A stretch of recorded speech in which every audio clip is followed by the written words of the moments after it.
Microsoft Interactive Developer. I also do some writing, did a book on Windows CE that I must plug, Programming Windows CE. It's now actually back in the bookstore if you're interested in the store. I also do consulting on Windows CE, and I do training. I teach, teach both embedded and applications development on Windows CE for Solomon Expert seminars. I really like this talk because a lot of people, and the title kind of says it all, the forgotten element of Windows CE development. A lot of people like to skip past the bootloader because they think it's throwaway code and nobody needs it, and so why should I bother? And my CPU vendor gave me a HAL that's almost what I need, and I can just download it through some other special way. And so why in the world should I write a bootloader, and why should I write this throwaway code and spend engineering time on it? And so I want to talk a little bit about why you should write a bootloader and why I think it's a very good thing to do. Also going to talk about how to create one, how to go about stepping through the process of creating a bootloader and how to implement that. Some debugging and then some helpful things that you might want to add. Before we go into all of this, though, I'm going to give my standard hardware lecture. Because when you're writing a Windows CE, boy, there's a column here in the middle, isn't there? So I shall try to stand right here so that you can all see me. When you're writing when you're building Windows CE and you have to bring it up, you have to have a couple of things in hardware. First of all, you've got to have some way of bringing down the operating system, whether you're going to bring it down serially or parallel or Ethernet, or one of the classic ways of doing it is to bring it down through a PC card, and that's using some kind of third-party solution. But when we talk about the bootloader, there's basically three ways we talk about either the serial port, the parallel port, or Ethernet. And the reason we use those three are because those are the debug transport protocols, the physical media, that the kernel uses as well. And so we can debug these download routines and these serial routines during the bootloader bring-up process, and then those routines can be used in the kernel when the system is up and running. And so it's a really handy thing to have a bootloader so that you can do this. So it's much easier to debug routines in the bootloader than it is to try to debug a routine in the underneath the HAL, let me tell you. So we have to have some method of downloading the operating system. We have to have some method of spitting out the debug messages. And this is used, traditionally, it's a serial port, although you can use Ethernet or even parallel port these days. And you have to have some place to store the operating system. Now, this seems obvious, but when you're designing your hardware, especially if you're going to do development on this hardware, you actually have to think a little harder about how much RAM and ROM you need in your system, because it's not just what's going to be the final footprint of your system that you're going to need. RAM is great, a great place to store the OS when you're trying to debug the OS, because you can download it much faster than you can if you're going to program Flash.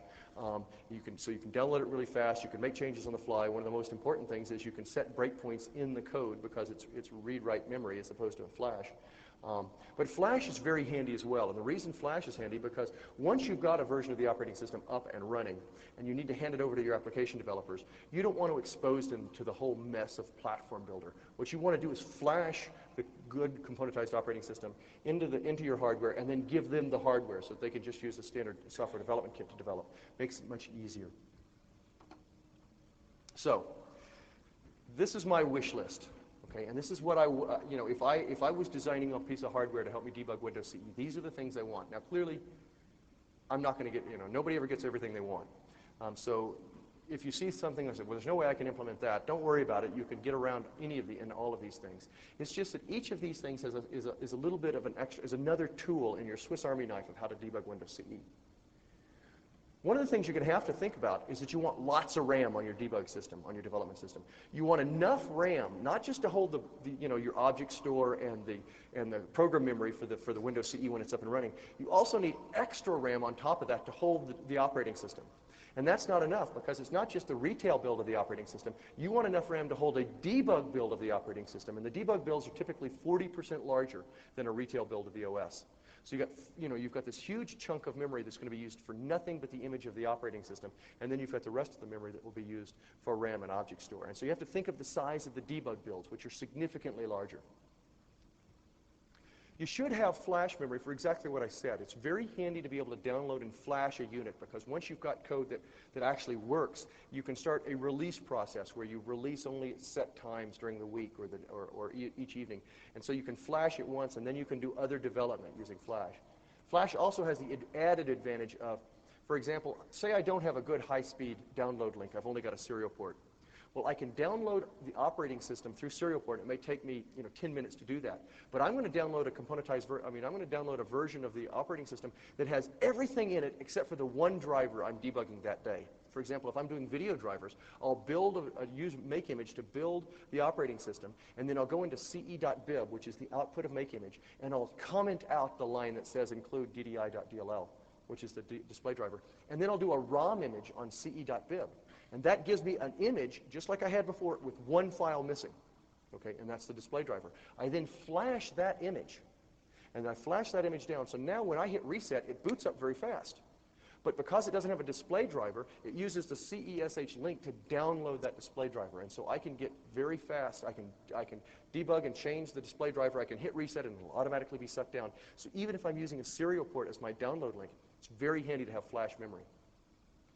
Now, one thing I really like, and a lot of people think this is a big extra that you shouldn't have to have, is a separate EEPROM for the bootloader on your debug hardware. And the reason you do that is basically to stop arguments, okay, between your hardware developers and your firmware developers. Because if you've only got flash to put a bootloader, what's going to happen is you're going to download your bootloader and you're going to program it to flash. And the problem with that flash is it's corruptible. Because think about it, your bootloader does have to program flash. Eventually, it's going to have to program the operating system. And if you make a mistake, if somebody makes a mistake and corrupts that bootloader, you're left with a dead piece of silicon. Okay, you've got a box there that can't boot. And so you've got to have some way of reprogramming that flash. Now, Odo does it because they have a separate controller that can program the flash even without the CPU in it. Okay, so if you want to go to that much trouble, you can do it that way. But the easier way is just to have a separate EEPROM on your debug board that you can use a couple dip switches to flip it into the memory space and then hit reset, and that bootloader will always come up because you know it works and EEPROM cannot be corrupted. Okay? The reason it solves arguments is because one day you're going to walk into your office and you're going to download your system and it's not going to boot, or it's not even going to download. So you're going to call the hardware guy over there and the hardware engineer, and you're going to say it doesn't work. And the hardware guy's, sorry, it's a software problem. I know the hardware works. I built it. And so you've got this discussion. Well, you can't do anything about it if it's in flash because it's probably a corrupted flash. But what the hardware person can do is, if you've got these EEPROMs, is that you walk up to the firmware station, you flip a little dip switch here, and you say, and you hit reset, and you flipped in that EEPROM, and all of a sudden the system comes up and boots. And if it comes up and boots, it's a firmware problem. And if it doesn't, it's a hardware problem. So it solves a lot of arguments very fast. And it's just great for maintainability of the box if you can keep a dedicated bootloader in EEPROM. The other issue of having a bootloader that's in flash is that if the bootloader's in flash, it has to self-relocate into RAM before it can program an image into flash, which makes the bootloader more complex. I want to set dedicated serial port for debug messages. Now, when you think about this, it's kind of subtle what you want to do. When you're initially bringing up your system, and traditionally we spit out debug messages through the serial port. When you initially bring up your system, it is better to use the on-CPU serial port. Okay, most of the embedded CPUs that are out there have an embedded serial port inside the CPU. And it's better to use that one on initial bring up. Because if you think about it, when the system's first starting up, if you're using the internal serial port, all that has to be running is the ROM interface, perhaps the RAM interface, and the CPU. And frankly, nothing else really has to work. If, on the other hand, you're using a serial port that is like a 16550 and it's over somewhere else on your hardware board, not just do the ROM and the RAM and the CPU have to work, but the ISA bridge has to work because you probably don't have a native ISA interface. And the interface and the address decode to this separate 16550 has to work. And the 16550 has to work, and it has to have power. And the transceiver past it has to have power. So there's a lot more of your hardware that has to work if you use an external serial port. Now, traditionally what people do is that they use the internal serial port to bring the box up. And once the board is up and running, then they actually use the internal serial port for something important, like this product serial, and then they switch the code so that they use an external serial port on a separate debug board or something like that. Now, unlike Microsoft, I recommend that you use a parallel port download system instead of Ethernet. First of all, if you do the hardware right, it's fairly easy. Second of all, there's very little code to write. Okay? Conversely, if you do Ethernet, you've got to have an Ethernet controller chip on your debug board or somewhere, and you have to have a fair amount of software written, functionally written and working correctly for the Ethernet downloads to work. So it's an order of magnitude more complex to do an Ethernet download than it is to do a parallel port. But the parallel port, the reason it's gotten such a bad name is that people don't really know how to program it, how to set it up. If you don't do it right, the parallel port can be the biggest pain in the world. I mean, anybody that's tried to do CEPC and use the parallel port there knows. I'm not done yet. I want more. I want 8 7-segment LEDs. Why 8 digits? Because that gives me a 32-bit word that I can write out to the LEDs. You don't know how handy that is. Because there's a couple of, debug serial messages are great, except when you're trying to debug interrupt service routines. Because you're not going to be spitting out slow serial baud characters when you're trying to deal with interrupts. On the other hand, if you've got a dedicated LED display, you can do a lot of really neat things. You can just dump pointers to this display at any time. What I do often when I'm trying to debug interrupt service routines that don't fire is that in my timer routine, I'll dump the interrupt status register bits and the interrupt pending bits. And I'll put one word here in the high and the one word in the low. And I can see, look, this interrupt is not being serviced. And I can immediately, with 10 minutes of code, figure out what the problem is. So having these LEDs are great. The other place where LEDs are fabulous is where initial bring up. Because before you can even initialize the debug serial port, you're going to be stepping through and you're going to be initializing the cache, you're going to be setting the memory timing on the registers and things like this. And so after you do each of these things, you write a different check value to the to the LEDs. And so you can see where it goes wrong. Because you'll see, look, last thing written was 6. Now I can go in there and find out the code after I did an LED write of 6. So that's very handy. There is now actually OEM write debug LED is an exported call from the HAL, and the operating system now supports it. And there's a debug message macro, which is actually called debug LED, that drivers can use in real mode to write those LEDs. So it's a really nice thing to do from a lot of perspective. But I want more LEDs. I want 8 discrete LEDs. And why do I use that? Well, you can use them for a number of reasons, but one of the reasons I initially saw used was for on the original PERP 1, and then they did the PERP 2, which was called Odo, or the D9000 if you're from Hitachi. They had these little discrete LEDs, and if you stared at them long enough with this operating system running, all you saw was it was just doing a count, and it was just cycling these LEDs, and it looked really silly, right? I mean, the first time I saw this, I said, somebody has far too much time on their hands, because this was ridiculous. Why would you do this? And then I realized what they were doing later on, and I became to appreciate it, because what they were doing is they were incrementing the count from 0 to 255 and back down to 0 of these 8 discrete LEDs every time they got a timer tick. Now, why is that handy? It's because when I'm debugging the operating system and I'm running along, I can glance over, and if those things aren't cycling, interrupts are masked. Something's wrong in the interrupts level. On the other hand, if I've locked up and that thing is still cycling, well, looks like some of the interrupts are still running, so it's obviously, I can immediately start to diagnose my problems. I can see, is it interrupts masked, or is the system totally toast, or is it just that certain interrupts aren't handling things, or that my program is locked up, not my interrupts. So it's very handy for that kind of stuff. But wait, well, at least this is the last slide of what I want. A few boot switches. Now this is nice. This is basically just a set of dip switches that you'd map into a register that you could read on boot. The reason this is nice is for a couple of reasons. You could actually set it to configure some default configurations on boot. For example, maybe you have you have a flash big enough to have 2 versions of the operating system in. Or you can have a dip switch that will say boot to the EEPROM or boot from the flash. And the EEPROM is obviously the bootloader, and the flash would be your operating system. So you can have a couple of switches to configure. Now, don't go overboard. I made the mistake once of setting like 2 or 3 of these switches. I said, well, you know what? I've got these switches. I'm going to make my bootloader infinitely configurable. And I'm going to have a debug serial speeds from 9.6 up to 115K. And I put that in there, and I released it out to this company. And about a week later, I went in there and ripped out all of the code. Okay. Steve Jobs was once asked, why do you have only one mouse button on your mouse? And he says, so you can't press the wrong one. And it's the same thing with these switches. I gave them all of these choices for debug serial port speeds, and nobody ever got it right. Okay, so you can over-configure your bootloader. You can over-configure these things. So you have to be careful about that.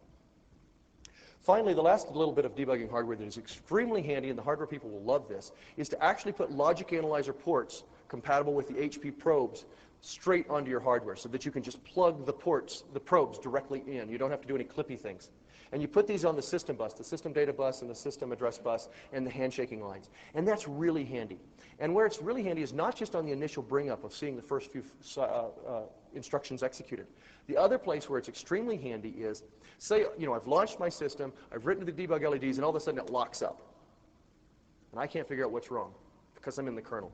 Well, one of the things you can do is you can set your logic analyzer to trigger on a write to the debug LED register of whatever value was the last value written. And then you can capture the next 4,000 opcode cycles. So you can usually capture your problem in that if you have the logic analyzer ports and the debug LEDs. It's a very handy way to trigger the LEDs. To trigger the logic analyzer. Now, clearly nobody ships their system with this kind of stuff on it. And so what you do is you put this on a separate debug board. You put all of these things, or as much as you can, on a separate debug board that then plugs into a connector on your final shipping product. And what people typically do is to save money on the final product, they put the pads in for the connector, but they may not even mount the connector on the final product. I mean, I recommend that you do, but it is a cost issue. So you plug it into the system board. Now, what's the nice thing is once you've got this debug board built, it's a corporate resource that can be used on any of your projects, any of your Windows CE projects. You probably have to have a different kind of adapter cable or whatever for the different connectors that the physical format of your next project is going to need. But in general, this stuff is very generic. It's all CPU independent. What people typically do is kind of mount it as an ISA configuration, and then they simulate some kind of ISA attachment to their bring-up system. So it's really nice for that. Now, if you're going to do something like this, you have to be very careful not to have the debug board modify the characteristics of your final system, because there's a couple of things. First of all, you're going to probably plug this board into your system bus, so there's loading issues. You have to be very careful and rebuffer the system bus so that you don't load it down, because it's going to change the timing. I have seen places where there's a bug until they plug in the system board, until they plug in the debug board, and then the bug goes away. And so the joke always is, well, we'll just ship the debug board with it, but you can't do that, so you have to find it in another way. The other issue is that you can get ground loops, because you've got these LEDs and things like that, unless you use an LCD display or something like that, those LEDs are very power intensive, and since you're probably developing a battery-powered device, your power supply may not be able to power this separate board, so you'll have a separate power supply. So you'll have to be very careful on the design for ground loops and things like that for the power issues. Now, a lot of people will use these boards. It's not just going to be a couple of firmware people. First of all, the hardware people, after they get over their initial outrage of having to build something like this, are going to love it, because it helps them debug their board as well, their system, their shipping board. So you're going to have the hardware people using it, and they'll love the logic analyzer ports and the LEDs. The firmware and driver people obviously will use them, because the operating system allows a lot of great tools to exercise that debug hardware. But interestingly enough, manufacturing test likes them too, because then they can, on the manufacturing line, if they have a problem, they can slap one of these things, they can slap an offending unit into a debug station and figure out what's wrong and isolate the problem from a manufacturing bring-up process. Obviously, once the line is up and running, it's not efficient to do that. But if they're seeing problems along the line and they're trying to figure out who's making the mistake along the line, it's a very handy way to do that. Now, as elaborate as all this sounds, I have never seen any of the horizontal platforms that don't have one of these boards inside Casio or HP or Vadim or Sharp or any of them. And if you go up to Microsoft and you find the CoreOS people or the people that deal with the hardware, these days they're trying to get out from dealing with specific hardware platforms, but they do it sometimes with evil bugs. You'll find like stacks of these debug boards, one from each manufacturer, sitting over in the corner of their office. And so when they have to debug a specific problem, they go over there and it would horrify a hardware guy, because there's no static electricity protection or anything. They're just slinging boards this way and this way, and they finally grab the board, they slap it down. And then they get their shipping device and they plug into it, and then they can debug the problem. And that's really handy. What people a lot of time do in terms of developing these things is when they're developing their initial breadboard of their project, they slap all of this debug hardware directly on their initial breadboard, because you have to bring up the debug hardware anyway, and you might as well do it there. After you've done that, after you're ready to take the breadboard and move it to something where you're using surface mount components and things like that and shrink it down to your proper form factor, that's where you split all this extra hardware that you've debugged now. You're going to split it off into a separate debug board. The nice thing, if you can do it, and a lot of the hardware platforms do it, including this one I've got right up here, this Clio, Vadim Clio, and the HP, I've seen the HP Jornadas do it, is that their plastics are designed to actually plug into a debug board. So they can have a shipping unit, and they can actually, post-ship, plug in a debug board. It's very cool. Now, they don't sell these debug boards, but they can do it for their own internal use, and it's very handy to be able to do that. It's a cost issue, and you have to, it's an issue of designing the plastics correctly, and there's been some ingenious solutions on how to attach these things to shipping products and not cost too much. But it's good if you can do it. So that's all I want to do on the hardware. Those are my I want us for the hardware. So let's talk about how we implement and how we use some of these things. As I said, I like the parallel port. I think the parallel port is a way cool thing. It has extremely fast download speeds, and it takes almost no software. And since I was the one responsible for writing the software, I really love that. Okay? So if you do it right. Now, if you don't do it right, you can have the software guy climbing the walls, as I was once.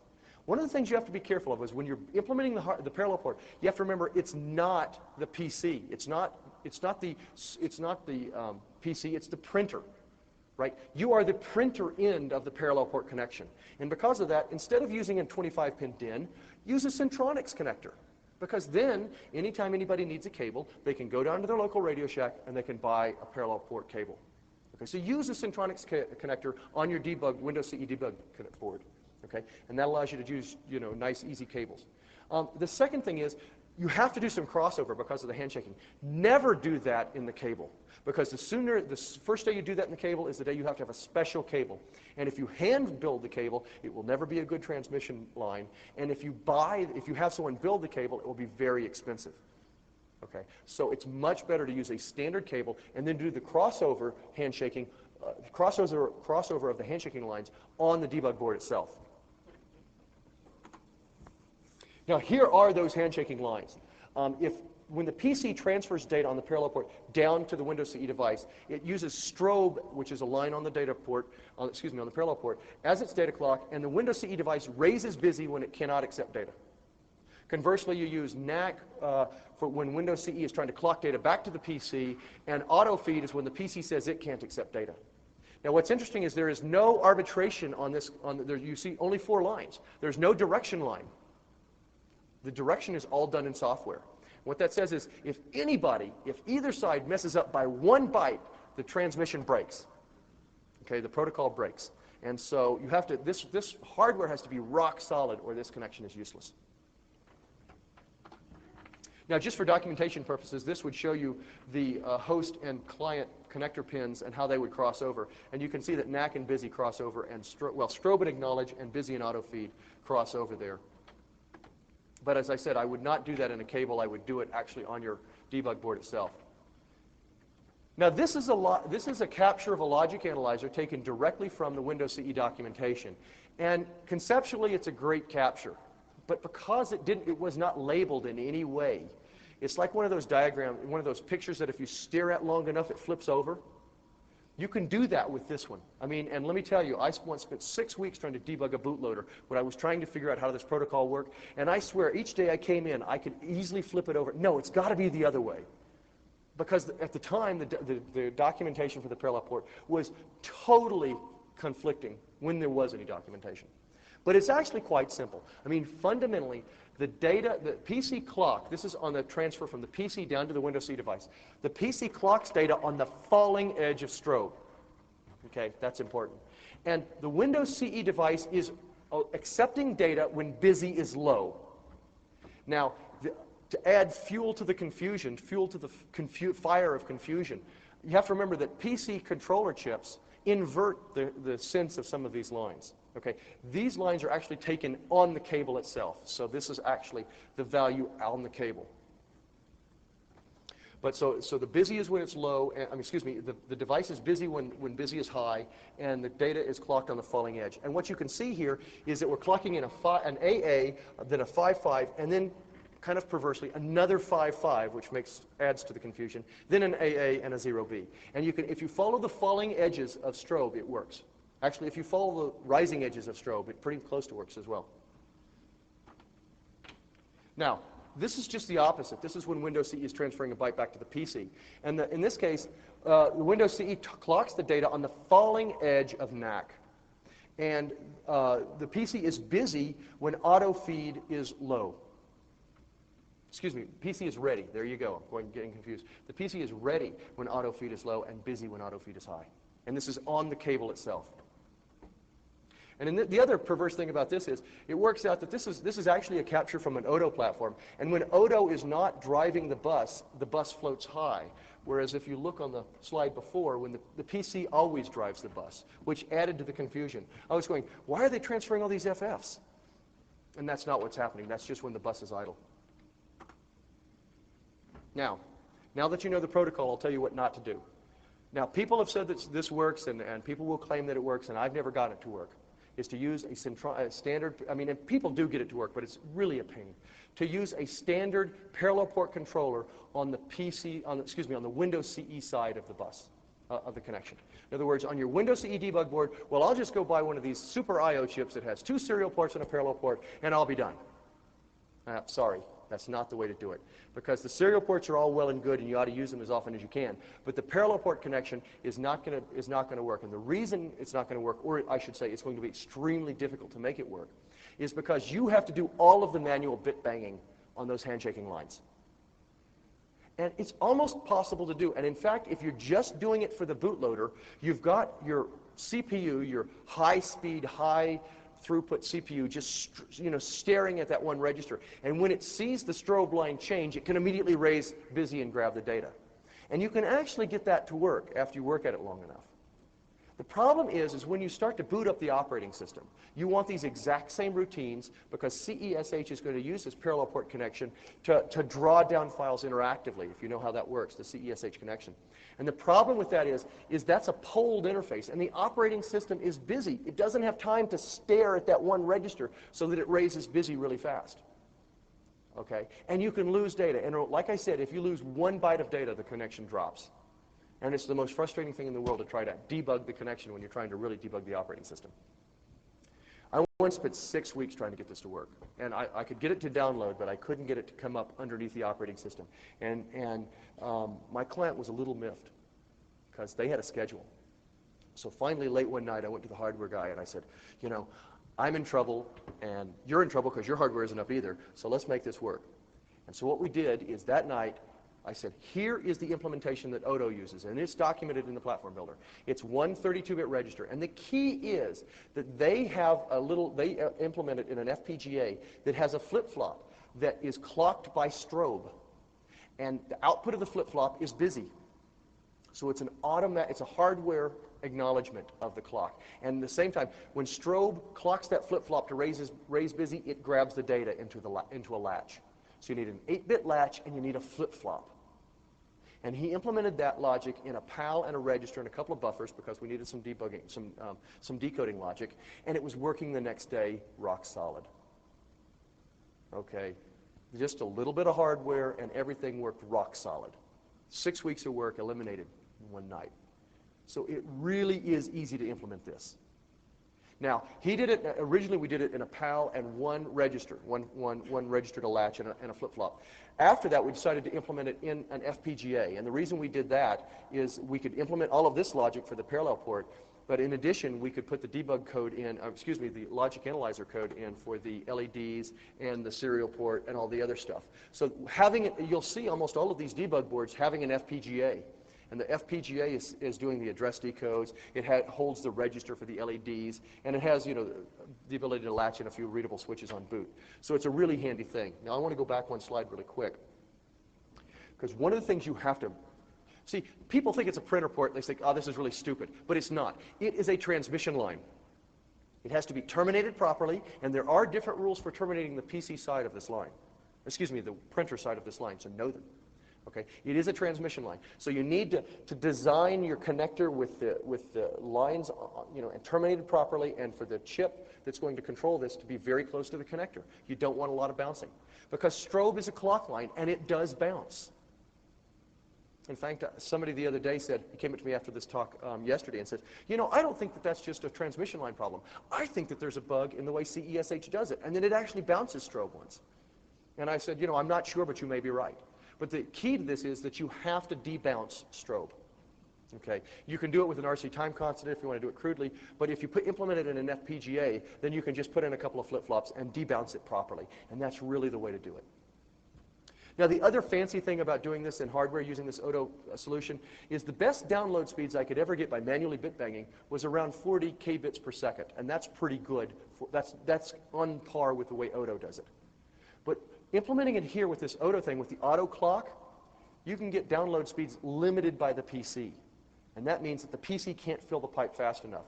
And on this laptop, the speeds end up being about 129 kbits per second. Kbytes per second.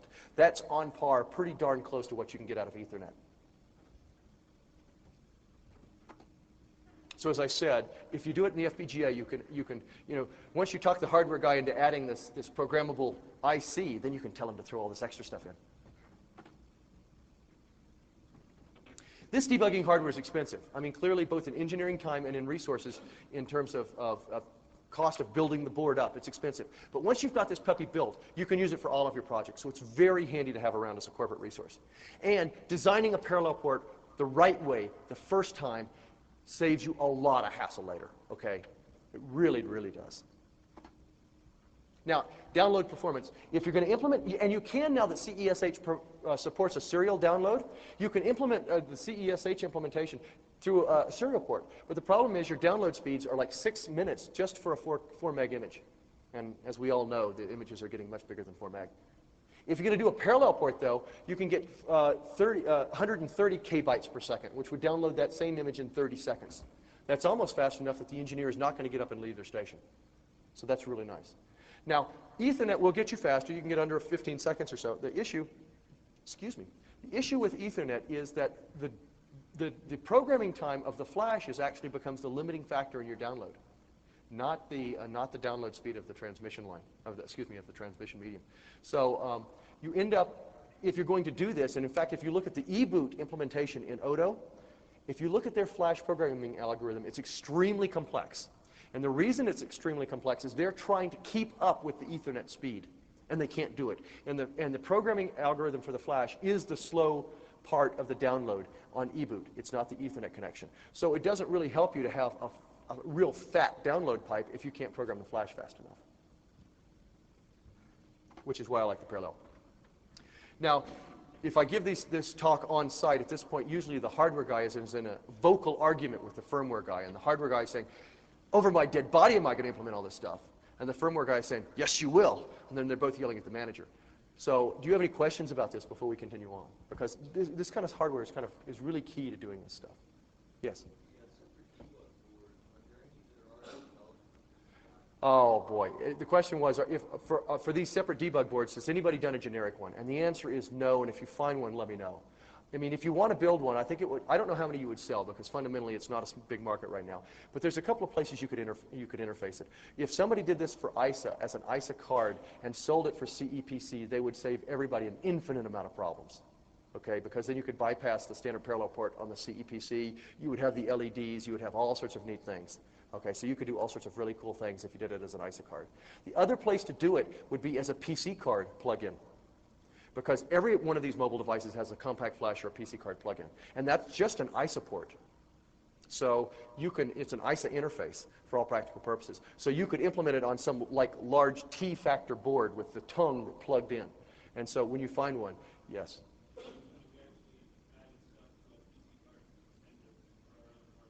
There's an example. Now, are you going to productize that and sell it to everybody else in the room? Yeah, because you know what's he said no, by the way. The reason people don't is because once they go to the effort of building one of these debug boards, they go, I've got a proprietary interface, I've got something here, I've got an edge on everybody else. So my job is to at least evangelize this edge, because once everybody has it, they really, really love it.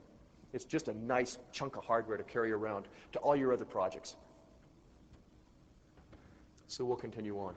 Let's talk about the bootloader now, which everybody came for. What is in the bootloader? What do you need to do, okay? And how do we do this? Well, first of all, why do you want to write a bootloader? I'm modulating my voice to wake you up, because after all, you've been in 3 talks today, it is the last day, and you're a little tired, so I'm going to modulate occasionally. It's simple code, and what I mean by simple code is it can be as small as 10 or 12K of code.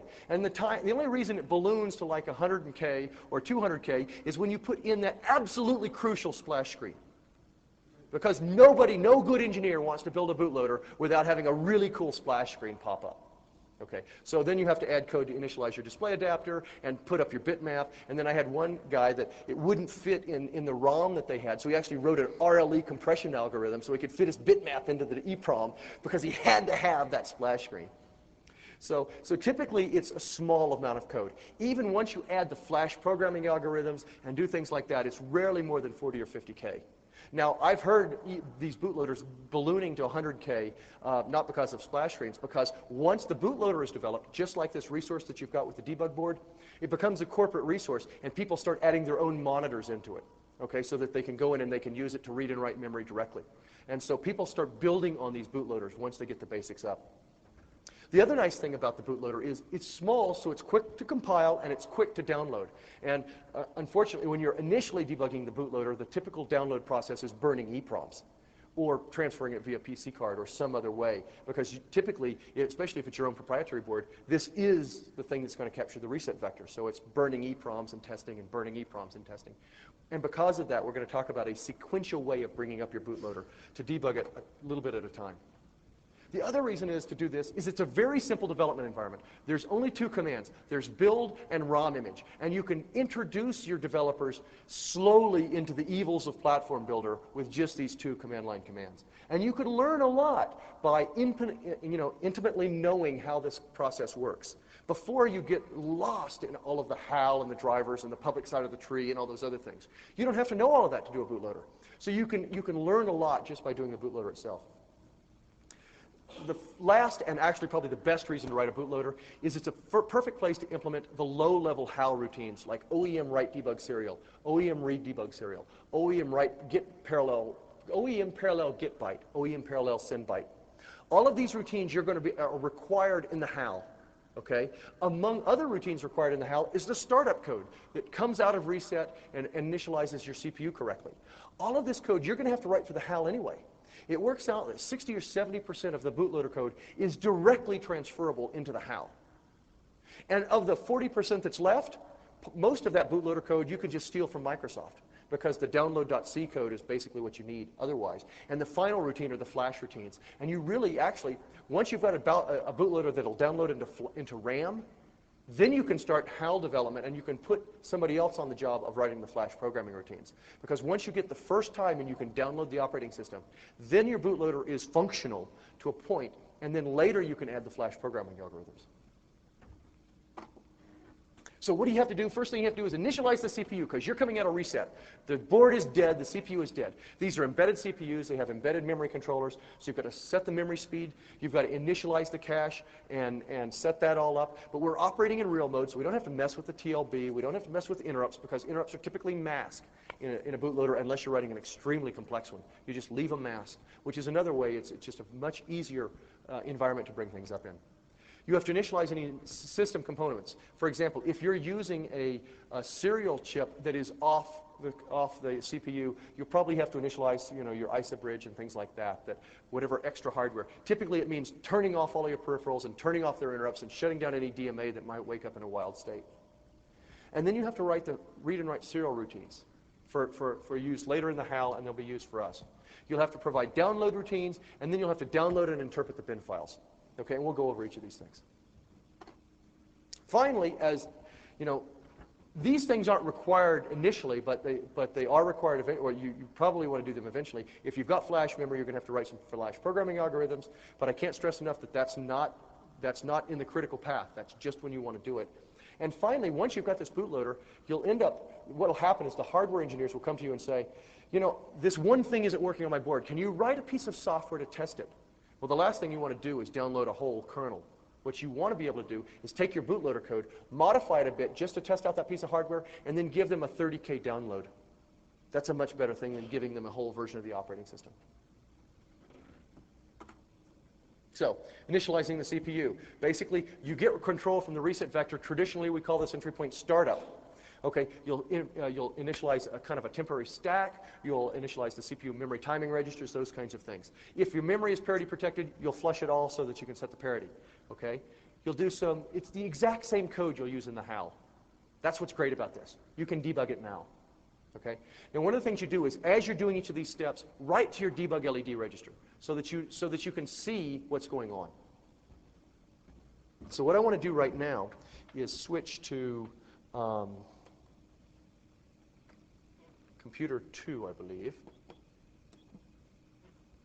No. Oh, I know what it is. It's that one.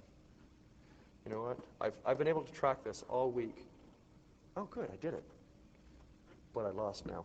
Okay, so all I'm going to do here is just start up a Explorer here, and I've written 4 bootloaders for us to look at.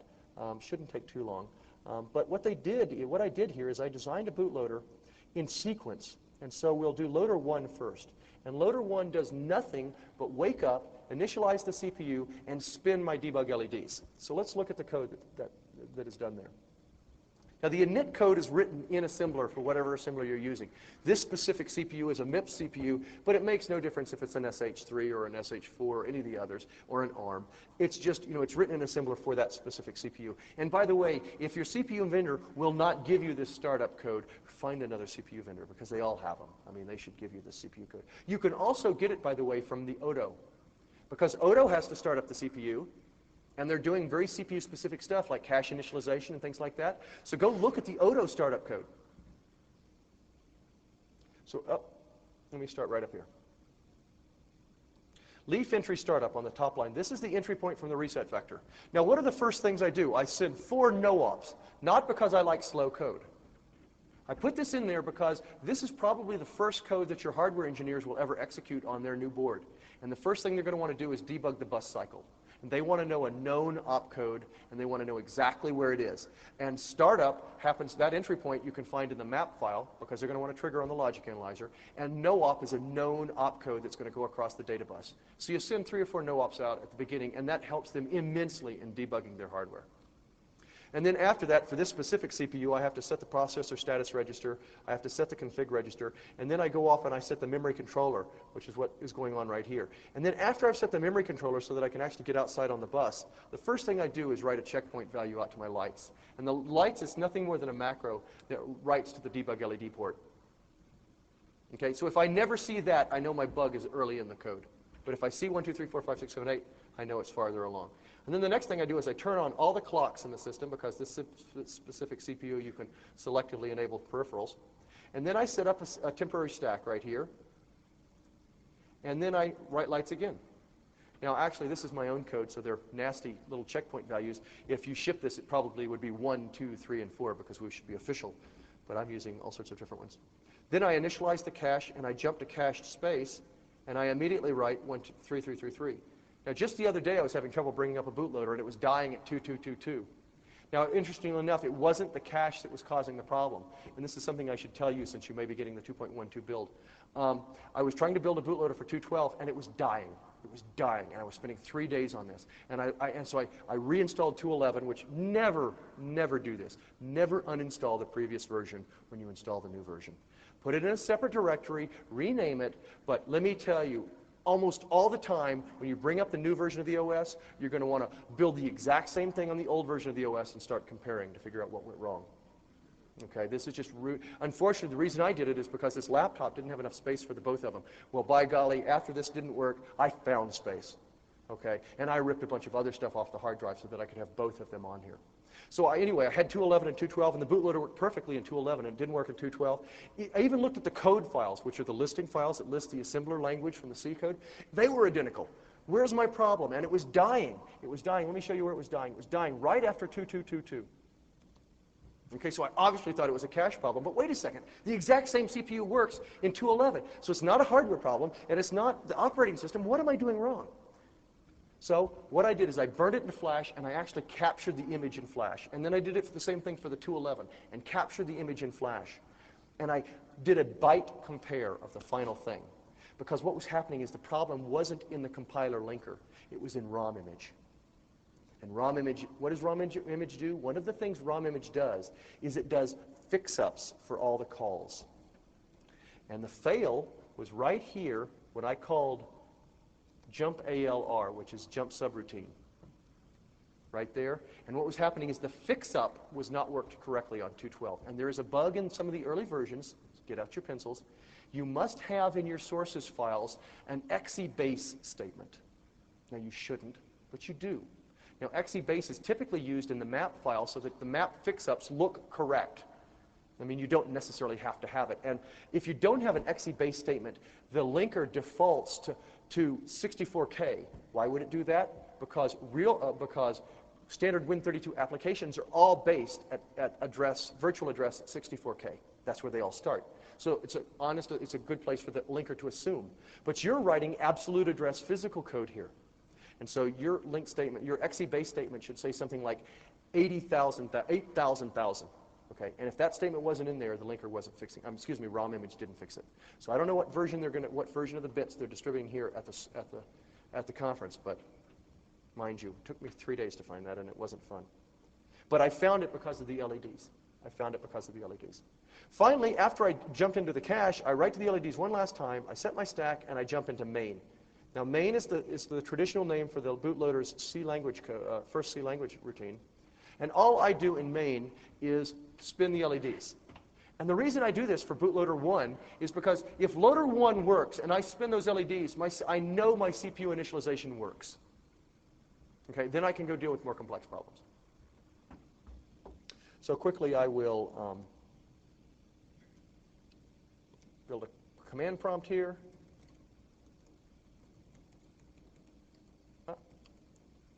There'll be a quiz later. You know this is very case specific.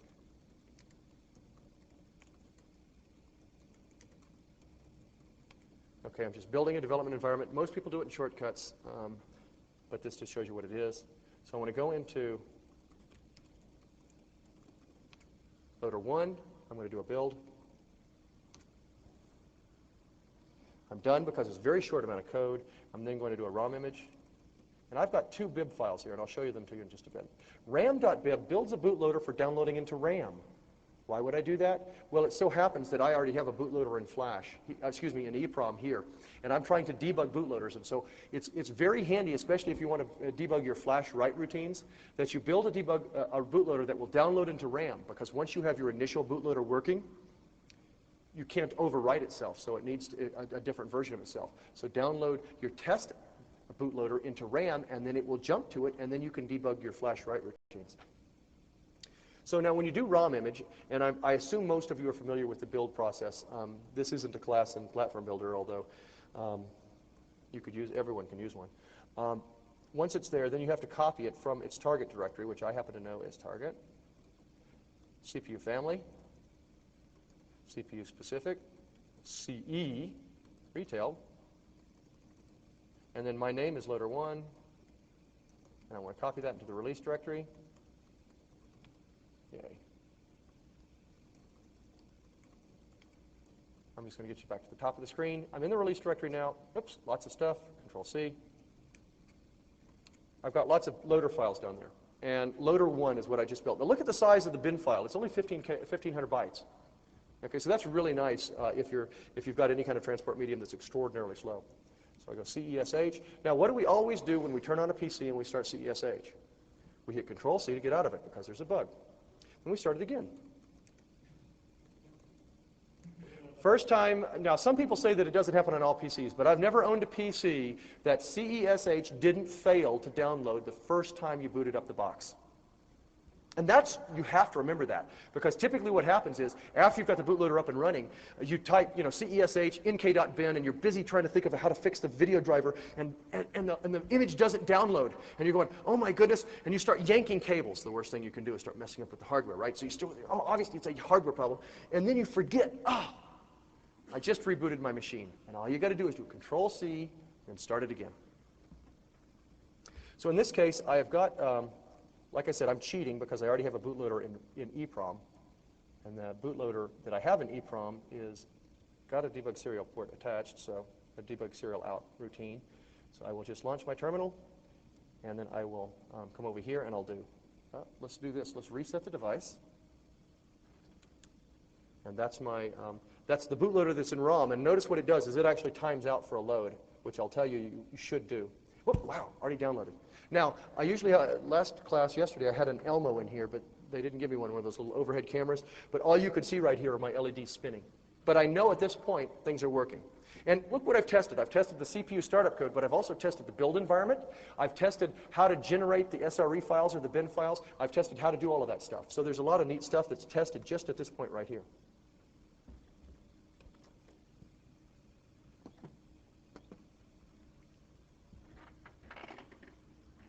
Now, you saw we typically jump into main, and the first thing you do after you jump into main, if you're not going to spin the LEDs, is to call kernel relocate. Kernel relocate is a routine that you get because Microsoft has to give you all the code that goes into a bootloader. Now, one of the other reasons to write a bootloader is you learn a whole bunch about the system. Okay? You learn about your CPU because you have to initialize your CPU fully, and a lot of people kind of skip that step trying to figure out how the CPU works. It's amazing how many people do that. And if you write a bootloader, you're forced to figure out how the CPU works. But you also see this routine called kernel relocate. And kernel relocate is quite interesting because what it does is it provides the ROM table of contents. Ever wonder how FileSys knows what's in ROM? It looks in the table of contents. And the table of contents is a structure that is inserted by ROM image into your build, into the final image file, after you've compiled all your programs. And it's driven by what's in the bib file. So you call kernel relocate, and what kernel relocate does is it does the heap fix-ups for the first program in there, which in our case is the bootloader, but normally would be nk.exe. So it does the read-write section, so that you have to relocate the read-write sections and the initialized data into RAM. And it does that in kernel relocate if you want to see how the code works. But what's even more important is to look at the table of contents. Go find the table of contents. It's defined over on the public side of the tree. It's amazing what's there. Now, one of the things that's very important, you cannot use static variables in any C code until kernel relocate is called on your startup. Okay, that says that if I have a static buffer that I want to use, I can't use it until after kernel relocate is called. Why? Because that static buffer needs to be pointed into RAM before it's used. And the only time that that fix-up happens is when kernel relocate is called, because that's its job. So now let's go look at loader 2 real quick. And we've already looked at the init code. There's nothing else to look in the init code, but there is interesting stuff to look at in loader 2. The first thing we see right here, screen, thank you. The first thing we see right here in loader 2 is we have, actually, if you look between the two of them, this is much more trivial. Although, actually, as a requirement, all builds have to declare a table of contents pointer, or ROM image won't work. So all builds, all bootloaders, and frankly, the table of contents, excuse me, the ptalk is declared by nk.exe. So it's already declared even though you don't do it in the HAL. So it's declared by nk when you're doing it in the HAL. When you're doing a bootloader, you have to do it yourself. And so you have to set ptalk equal to 0 and equal to -1, and ROM image will go munge that pointer into where it's put to point to the ROM header. And if you want to go look where the ROM header is defined, it's defined in romloader.h. So now we have a more complex routine, and what we're doing right here is we're providing a sign-on banner. We're calling kernel relocate. We're initializing the platform, and because I'm now going to talk to a serial port on my debug board, I actually have to go do some platform initialization, and then I init my debug serial. Because after you get the CPU initialized, the first thing you're going to want to do is be able to get the debug serial port wording.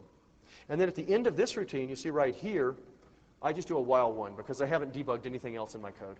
So I just want to get this far. I'm going to add, in loader 2, I just want to initialize and debug my debug serial routines. But as you can see, I'm building on what I did before, because before I had debugged the loader code, and I had also debugged the write debug LED. So now I'm using those as checkpoints after each of these things. Okay?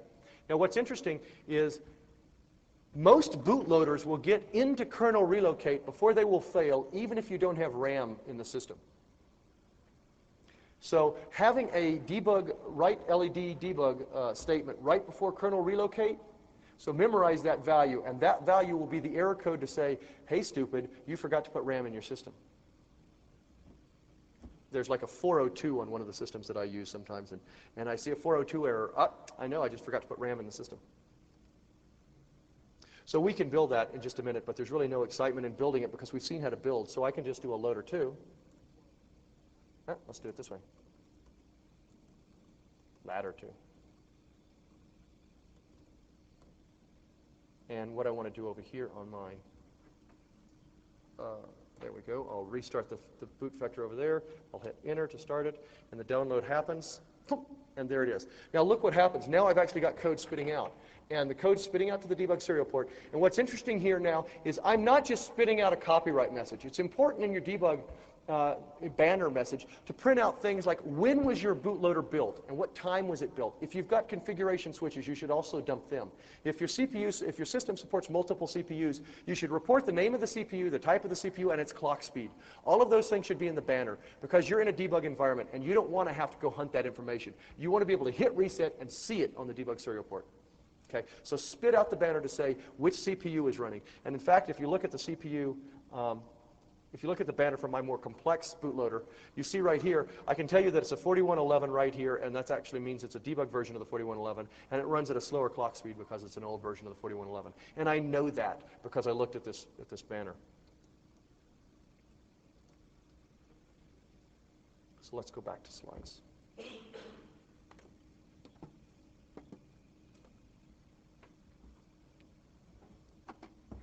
So, like I said, we initialize the debug serial port. This is specific to whatever hardware you're going to use. Now, if you're going to use a 16550, go to the CEPC directory, platform directory, and rip it out of there because it's under the HAL kernel code because they use a 16550 standard serial port there. So if you want to know how the code to do a 16550, it's already written for you. It's in CEPC. Never write any code you don't have to write. Take it from Odo or CEPC and then modify it. Print the startup tag, as I said, display the switch settings and the compile times and things like that. Now, at this point, we're done with initialization of the system. We've printed the banner, and we're ready to do the download. And at this point, many people have, especially more complex loaders, they'll put a monitor in there, and so they'll want to be able to do a debug monitor. Now, the worst thing you can do is to jump into the monitor and add a monitor command to say download. You don't want to do that. Because if you do that, if you default to the monitor, if anybody uses your system and they just that day don't happen to have a serial terminal available, your box is dead because your box will not boot or download until you press the L on the debug serial connection. So what if you've forgotten the null modem cable?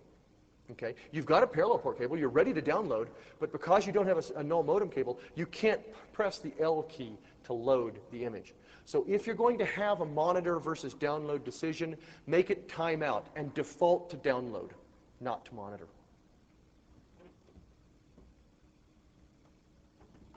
You can, by the way, this is pretty cool. If you go back and find some of the very old ETKs or ETKs, or if you've got any old Pegasus adaptation kits, keep them. They're a great source of code before they were sanitized.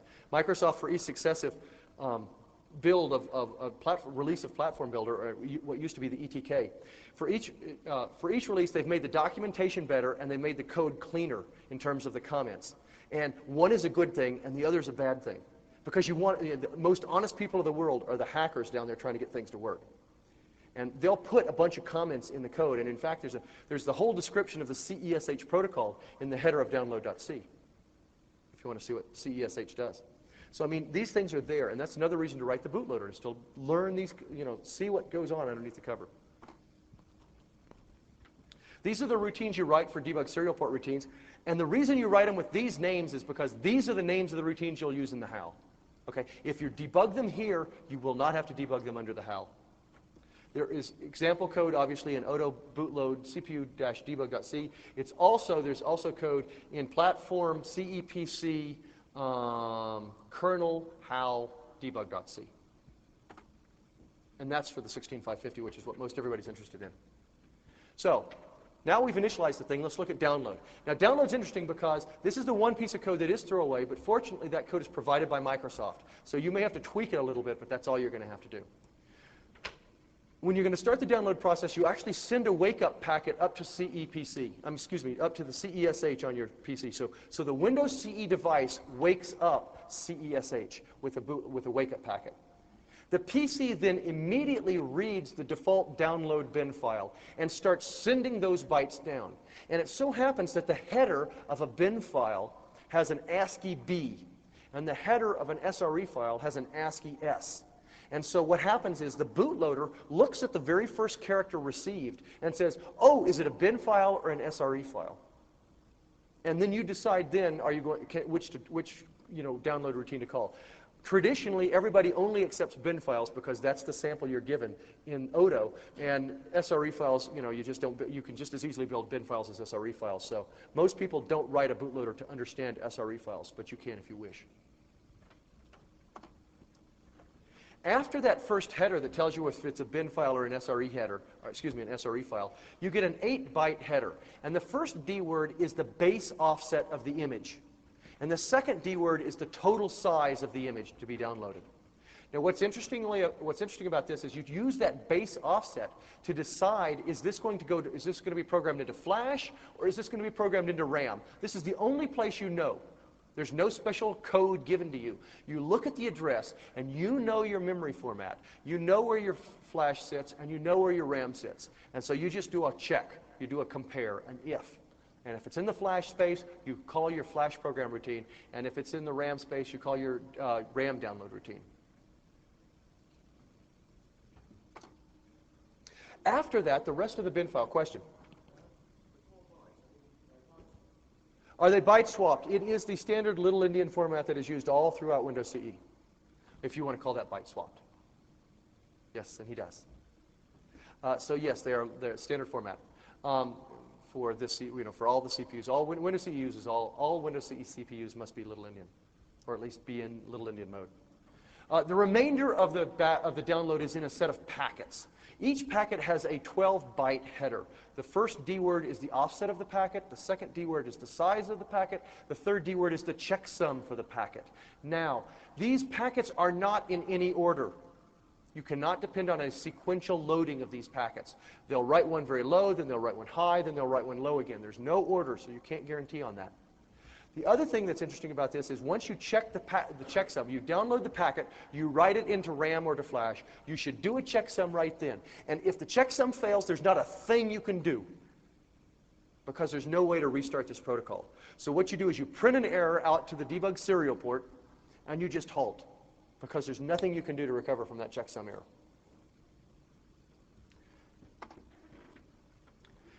So you keep getting these packets and packets and packets and packets. And when you get a packet whose header is 0, you're done. And that's when, now, somebody asked me yesterday, and it didn't click in. Somebody said, well, I've got offsets of 0. I want my physical offset where my download packet should be is 0. How can I do this?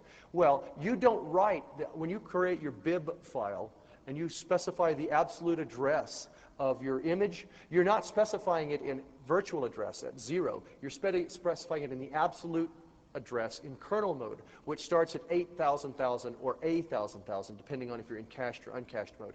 So you will never have a packet whose base address is 0.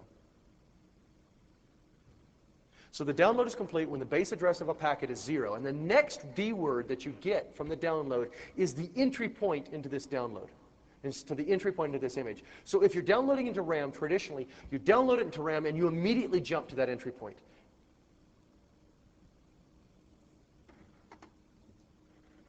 So let's stop right there. Now, I have 2 bootloaders, one of which I can't use because what I've got here, loader 3, let me switch again. I actually thought of it before you did. Sorry about that. Okay, loader 3, if we look at these loaders down here, loader 2 we just saw. Okay, now notice in loader 1 it was very small. If you look at these files, the build is obviously an output of the build process. Makefile and Makefile Inc. are just standard files that you have to have in there and you never touch. The bib files specify the layout. And so and the sources file obviously specifies the files to build. So the only 2 files that are provided by you are main.c, and in this case I've got a platform.h because I'm using some special includes on this specific platform. Traditionally, you would put that back up in your include directory for the global platform, but I'm putting it in here for this example. So all I've got in bootloader 1 was main.c, and down here init, which we saw. So in loader 2, I added only 1 file. I added debug.c. And in loader 3, what I did, see what's interesting is once you've got the serial port routines written and debugged, the best thing to do is to find another serial port on your machine, debug it with the debug serial routines, and then use it for your download. So loader 3, in the loader 3 example right here, I'm actually using a serial port to download the code. And the reason I do that is I've yet to debug my parallel port, but I'm tired of burning flashes. Excuse me, I'm tired of burning EPROMs. So I want to burn an EPROM of a loader that will at least download through the serial port. And once I've got that working, I can use that loader to download other loaders that I can debug the parallel port bring up. Okay, so you want to get out of burning flashes as soon as possible. And the easiest way to do that is once you've debugged how the serial ports work on your system is to use one serial port for the debug out and one serial port for the download, at least until you get the parallel port up and running. So the problem with this is I can't demo the loader 3 because I only have one serial port on my laptop. So I'm going to switch straight to loader 4. And loader 4, well, I should at least explain the files here. You see two new files. You see download.c and download serial. Well, download serial, I'll show it to you, is nothing more than my, my parallel port routines, which have the names parallel port initialize, parallel port get byte, and parallel port send byte. But if you look at the code underneath them, they're using a serial port to actually converse with those bytes. So I'm just renaming some routines and tricking the system into thinking I'm using a parallel port, even when I'm not. The other routine that is new is download, and this is the download routine, and the actual entry point is at the very bottom. And it starts right here with download image. Now I'll tell you right here, this code is ripped straight out of Odo, and then you modify it for your platform. We're almost done. What you do here is you have three parameters. The path name, which is supposed to specify the image that you want downloaded, it's ignored in the sample code. Okay? The starting address is actually used. You need to return the starting address. The third one is, do you want to launch? That's a Boolean. Everybody ignores it as well. So the only thing that's important here is that you return the starting address of the download. Now again, the first thing you do is you set up a download packet, and you set up, a packet, and you send that packet up to the Windows CE to the PC, and then you read back the first 6 bytes. And if the first 6 bytes are B0FF, it's a bin file, and if the first 6 bytes are S0FF, it's an SRE file. That's exciting. So you check that, and then you come down here and you read the header. And remember I said read the next 8 bytes, and one of those is going to be the physical start address, and the other is going to be the length. And at that point, because I don't have any flash code written in this bootloader, I don't even check. But normally you would do a compare on the phys start address to see if it's flash or not. So isn't that exciting? So then loader 4, I actually do use the parallel port routines, and loader 4 has them in the traditional name of ppfs.c. And in this case, I've got parallel port initialize right here with a very simple thing, parallel port send byte, and parallel port get byte. And these routines actually use a hardware accelerated parallel port straight out of Odo, and so that you can see that the software is trivial. The software is literally trivial. And so at this point, we'll get to the punchline. I'll do loader 4.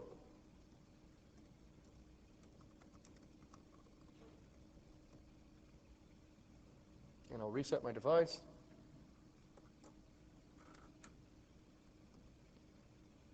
I'll come over here, and it will time out. Oh my gosh, what's going on? I hate it when demos go bad. What's going on? Anybody know what's going on right here? I mean, obviously, I've got some kind of loop. I mean, have I got a bad bootloader? Now, raise your hand. You get a hat. I'm supposed to be giving away hats. Somebody else gave you a hat? You can't have a hat. Okay, I won't give you a hat then. What's the answer? Well, you just jumped to your bootloader. Yes, and what is the bootloader doing? It's loading the bootloader. And okay, and so it's loading the bootloader.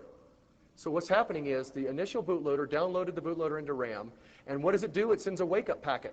So the CESH is happy to oblige. Okay, I'll download the default bin file again. So it overwrites itself, and then it jumps to itself, and it overwrites itself, and it jumps to itself, and it overwrites itself, and it jumps to itself. Now, this is more than a funny demo. This is a great way to test the integrity of your parallel port or your serial port or however you're downloading. Because what you do is when you see this, you go get a beer, because it's important that you wait and let this run for a long time. So you can tell your manager you are justified in getting a beer while this runs for overnight. Okay? So it's actually a very cool test, because at this point your bootloader literally has bootstrapped itself, and the bootloader is successfully downloading code, and you're done. Okay? Once you've gotten this far, you can then give this bootloader code to the people that are actually debugging the HAL, which actually is probably you. But you probably have 2 or 3 other people now that are going to come onto your project, and they can all have the same bootloader, and then you give to another person the job of enhancing the bootloader to program flash and to add a monitor and other things like that. Okay, so it's way cool once you've gotten to this step.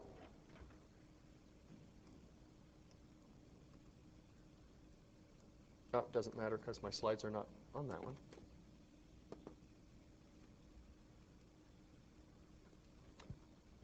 Downloading to Flash, basically it's obviously much easier to debug downloading to RAM, which is just writing to a buffer, than it is downloading to Flash. If your bootloader is in Flash, it's even more of a pain because it has to relocate itself out of Flash so that it can program Flash, because you can't execute and program at the same time. Performance is much slower, and the limiting factor is not the Flash programming, it's actually the Flash erase. That becomes the limiting time when you're programming Flash. And you can do very fancy erase algorithms. I believe I talked about the eBoot Flash programming algorithm is extremely complex. And actually, it's the erase algorithm that's complex. So these are the routines that you write for parallel I/O support. There are some samples in Odo. Now, the Ethernet. At this point, you've got something that downloads really fast, and you've got everything you've got running. And frankly, if you've got a stable parallel port, you may have some reason for using Ethernet, but this is the parallel port, I think, is much easier to bring up. I would use the parallel port download or even the serial port download to debug the Ethernet routines because they are fairly complex. There is example code in eBoot. There is a bunch of Ethernet support libraries in Public Common Oak Drivers ETH-debug that you should look at. There's source code there to support both the SMC 9000 and any 2000 standard Ethernet chip. That'll help you bring this up. The eBoot code in Odo is kind of wacky because if you look at how Ethernet support's done on Odo in the kernel, when the kernel wakes up and it calls the Ethernet initialization routine, it needs an IP address. So what does it do? It looks in a magic location in RAM. And so you try to figure out, you go all the way through the kernel trying to figure out where that RAM location is written, and it's not written in the kernel. It's written by the bootloader. So the bootloader, eBoot, in Odo, actually queries an IP address and then writes it to a special location in RAM, and when the kernel loads up, it looks for that location in RAM and finds a signature, says, well, it must be a valid IP address, and uses it. So if you're wondering where that is done, it's actually done in eBoot itself.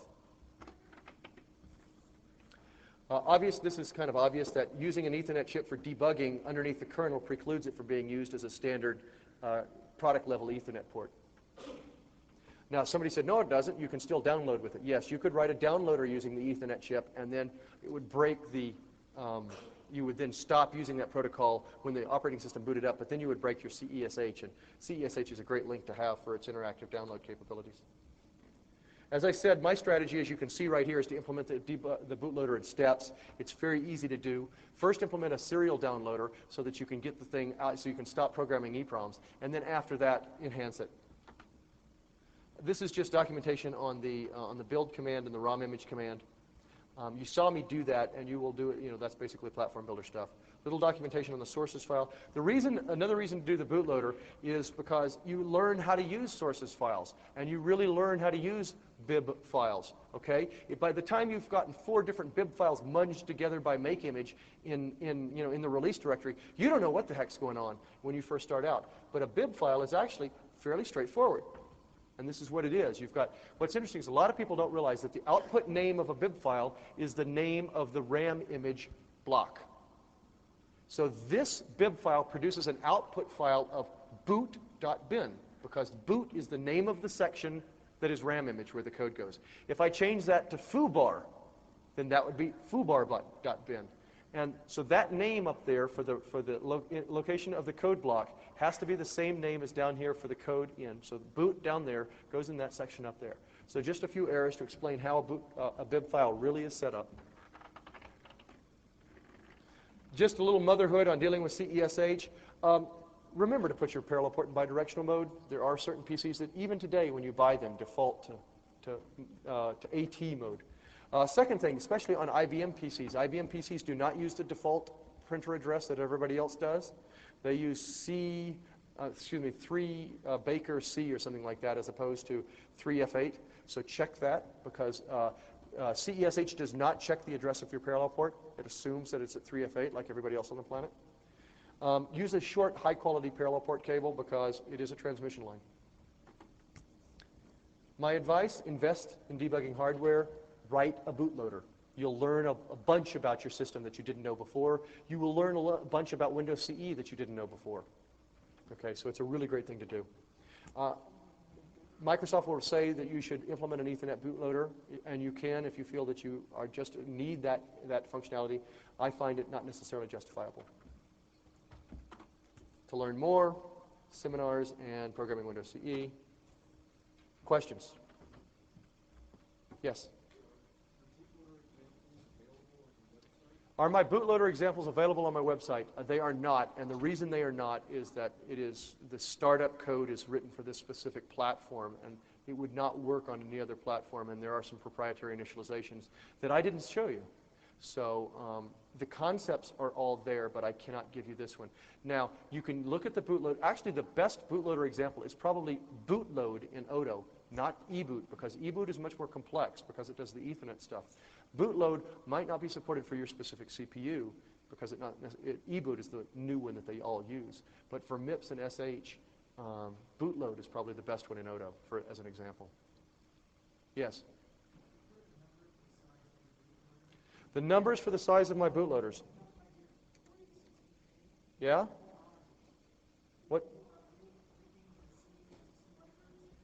Why are they so big? You're asking why they're so big? Why are my bootloaders so big at 60K, whereas that's typically if you're going to put a monitor in. You can see that loader 4 that actually did a parallel port download is only 10K.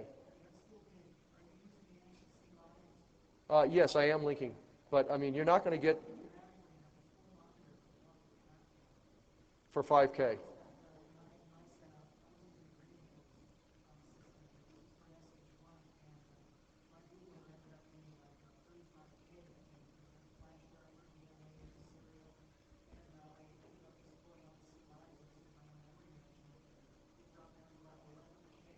Right. He's saying basically that the CEDevs are pigs, and that you may not want to use them. I actually paraphrased what he said, so don't blame him.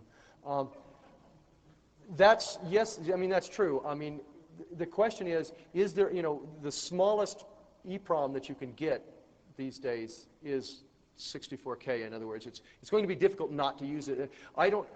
There are clearly times where you might want a very, very, very small bootloader. One of them is if you want to share your bootloader. At the same time, you're going to have your image in your final image. So you're going to actually ship your bootloader in your final flash. But even there, you've got the minimum size of the flash block. So you might have some reasons to have a smaller one. The other reason mine are big is that MIPS has got half the code density of an SH1. I mean, expand on that. I have to repeat for the microphone, so I'll translate.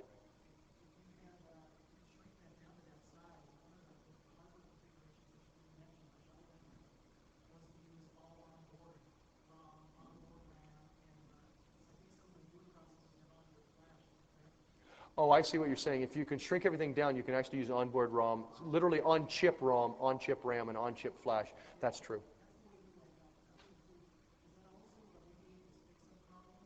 No. Well, actually, yes. If you're not going to use the C library functions, do you have to call kernel relocate? And the answer is, I think no. Actually, for static, you still got static globals, though. If you've got static data area, if you're using any kind of globals, which you have nothing to do with the libraries, yes, you still have to call kernel relocate. I'm sorry.